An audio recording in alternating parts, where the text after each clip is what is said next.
Hello viewers, আসসালামু আলাইকুম। শিক্ষা উপহারে আপনাদেরকে স্বাগতম। আজকে আমরা ভাজক সংখ্যা নির্ণয় করা শিখব।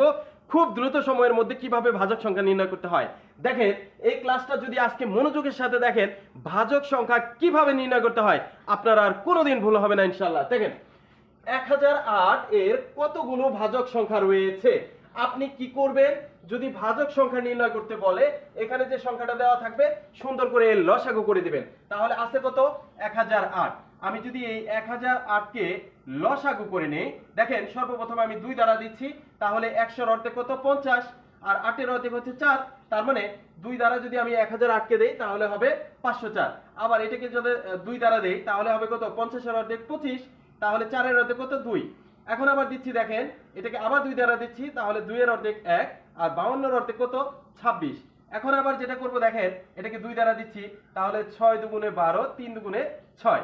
আচ্ছা, এটাকে এখন 2 দ্বারা যাবে না, 3 দ্বারা দিবেন। 3 দ্বারা দিলে কত হবে? 3 দুগুণে 6, এখানে হচ্ছে 3 একে 3, একবার যায়। আবার যদি আমি এটাকে 3 দ্বারা দেই তাহলে 3 সাথে কত?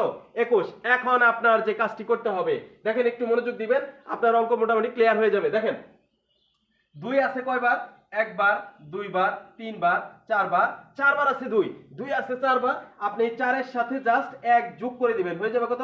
5। কত হবে? 5 হবে। এখন 3 আছে কয়বার? একবার, দুইবার। 3 আছে 2 বার, আপনি জাস্ট এই 2 এর সাথে 1 যোগ করে দিবেন, হয়ে যাবে কত? 3। 7 আছে কয়বার? 7 আছে একবার, এই 1 এর সাথে আরো 1 যোগ করে দিবেন, হয়ে যাবে 2। তার মানে যে কাজটি করতে হবে, এখানে যে সংখ্যাটা যে কয়বার আছে তার সাথে সবসময় 1 বাড়াই দিবেন। 1 বাড়াই দিলে যেটা হবে, দেখেন এই তিনটা সংখ্যা এখন আমরা গুণন করে দেব। 3 5 15, 15 জন্য কত? 30। অ্যানসার কিন্তু সহজে এইভাবে বের করা যায়। এভাবে যত বড় অঙ্কই আসুক না কেন, যদি ভাজক সংখ্যা নির্ণয় করতে বলে আপনি খুব দ্রুত সময়ের মধ্যে এভাবে ভাজক সংখ্যা নির্ণয় করতে পারবেন। আমার মনে হয় আজকের ক্লাসটা আপনাদের কাছে ভালো লেগেছে। যদি ভালো লেগে থাকে অবশ্যই একটি লাইক করে আমার চ্যানেলের পাশে থাকবেন। সবাইকে অসংখ্য ধন্যবাদ।